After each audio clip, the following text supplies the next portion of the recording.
Mrs. Brad do that. Now you saw each other in rehearsal though, right? No, we never rehearsed, so it was good to see you. We never rehearsed. So when were you hired? We would go upstairs into the dressing room and sort of do it with each other, looking at our book, but we never actually got to see each other do it. So Because usually you rehearse after you open, but it closed before they could even get to you. That's right. So you were with us last time when you were covering Little Women. Little Women, yes. Right. Yes. Yeah, right. Okay. And since then you did an Olive Garden commercial. I've done an Olive Garden commercial thanks to somebody. Yeah. And what else have you done? Yeah, what else did I do? I did The Stat, Right.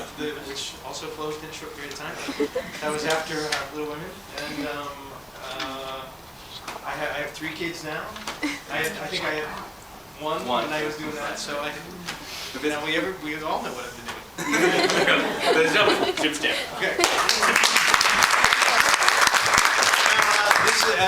This is a song that takes place sort of at the beginning of our show, and Alvin Kelby, which was my character, is trying to encourage Thomas Weaver, who was Bradley's character, to write a story about their friendship together. And he does that by encouraging him with his own story that he remembers from their childhood. And this is called Mrs. Remington.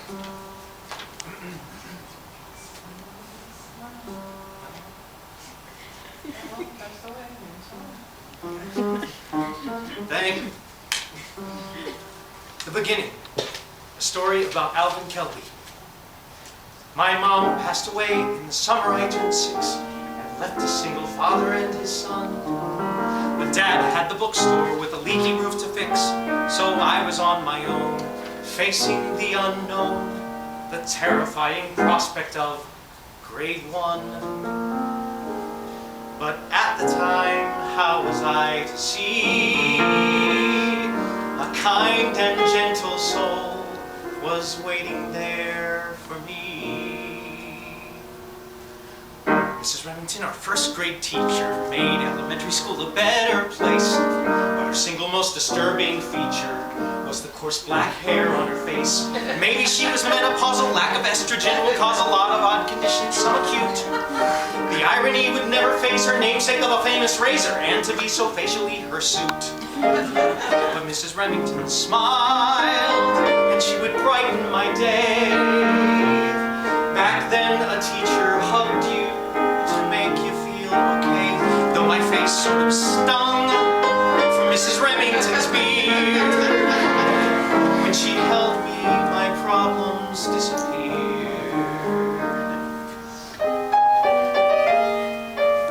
Mrs. Lynch was an ignoramus. Mr. Pollock was just plain mean. Mrs. Remington was nearly famous for her parties at Halloween. Pumpkin heads of every shape were cut out of construction paper. Each and every one would be displayed. The highlight for the children was to make a really special costume for the yearly Halloween parade. And Mrs. Remington smiled, and she was clearly content as she lovingly presided over this, the main event. So we nervously walk past her critical eyes, and we vie for Mrs. Remington's top prize. There was this one kid wearing cardboard wings, a coat hanger halo, carrying a bell, and a homemade book that said Tom Sawyer. Nobody had a clue who he was supposed to be, except me. Oh, Mrs. Remington! Pamela Cochin thought he was the Statue of Liberty. Mrs. Remington, I know! Donnie Carter thought he was a Thanksgiving turkey. Mrs. Remington, I know! He's Clarence, the angel from It's a Wonderful Life. He was my mother's favorite. The class laughed, I cried, and Mrs. Remington announced that I was next. Mrs. Remington smiled in that way that she had, a smile that made you realize that things were not so bad. And I knew from her face that this feeling would pass. So I went to take my turn before the class. Now, those poor kids were still trying to figure out who the heck Clarence was when I shuffled onto the platform, wearing fuzzy slippers and bathrobe with pink sponge curlers in my hair. Alvin Kelby, Mrs. Remington said, who are you supposed to be?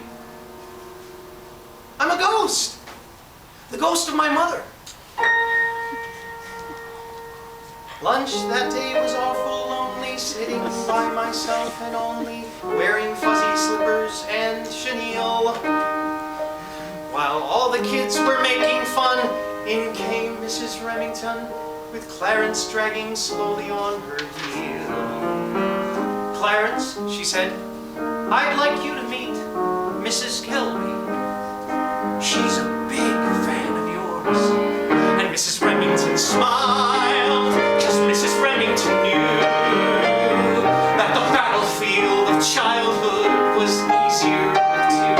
And Mrs. Remington watched as the angels do. And on Halloween that year, she saw two masks disappear when my mother met her angel.